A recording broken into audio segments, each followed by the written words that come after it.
You ask Tiger to solve. This deals with linear equations with one unknown. The final result is x equals 8. Let's solve it step by step. Simplify the expression. Group the coefficients. Convert the integer into a fraction. Combine the fractions. Combine the numerators.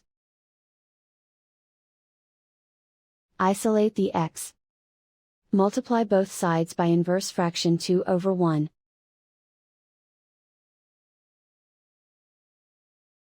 Group like terms. Multiply the coefficients. Simplify the fraction. Simplify the arithmetic.